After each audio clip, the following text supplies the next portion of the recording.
Another theory of law that is likewise important to understanding the jurisprudential view, as we've been on, is the functional theory. Now, the functional theory is actually championed by a distinguished United States jurist by name Oliver Wendell Holmes. And his own view is that the law is simply what the courts say the law is. The law is what the court that is vested with interpretative power says the law is. So, in his own opinion, he said the law should be viewed from the perspective of a bad man, and the law does not give two hoots as regards what is contained in the statute books, what is contained in any other documents.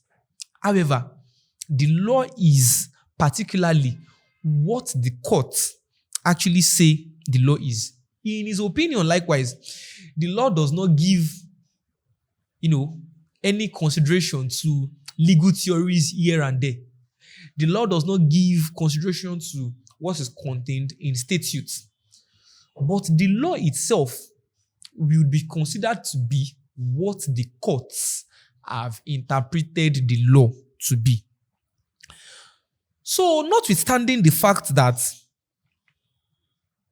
what is contained in the statutes, now, since it is the court that actually interprets the law, according to Oliver Wendell Holmes, then the law will simply be what the court say it actually is.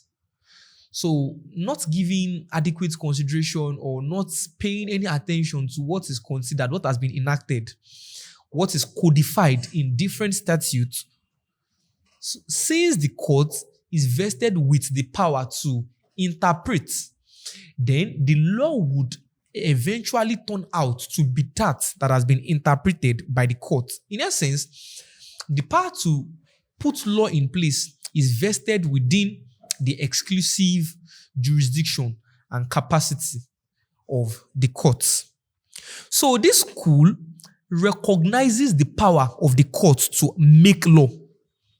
This school recognizes the jurisdiction of the court to make statutes that to make law in situations when statutes do not provide for a particular scenario or when statutes are vague about it. So when we look at this, superficially, we can say, yes, this one way or the other refers to judicial precedent. So, and what is judicial precedent?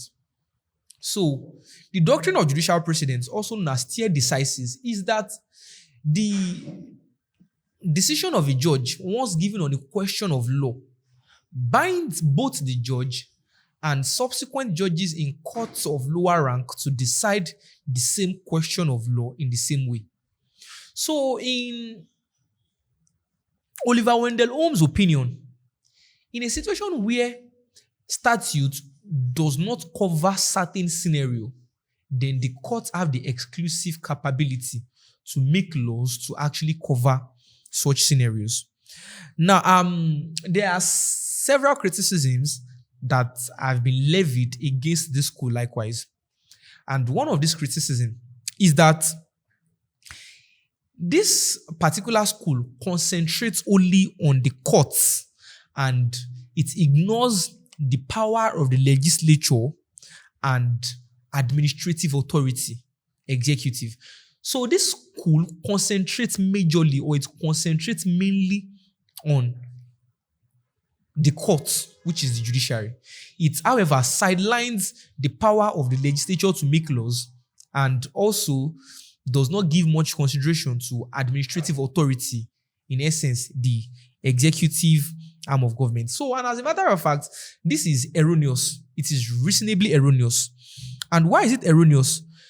Because the court itself is a creation of the statute.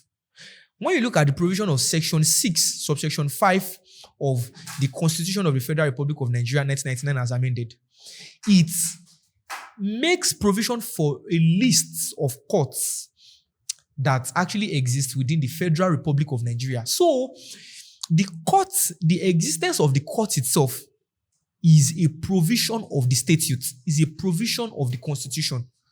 Notwithstanding, the functional school, as propounded by Oliver Wendell Holmes, does not give, consideration to statutes. It does not give consideration to legal theories. It sidelines the legislature in their capacity to make laws, and it likewise overrides administrative authority of the executive, and hence places the power on the court to interpret and make laws in the process. So it is reasonable to say that one of the criticism against it is that it sidelines the executive, number one. Number two, it bypasses or it circumvents administrative authority, considering the fact that the courts themselves are a provision of the Constitution, or they are a provision of statutes that have been put in place.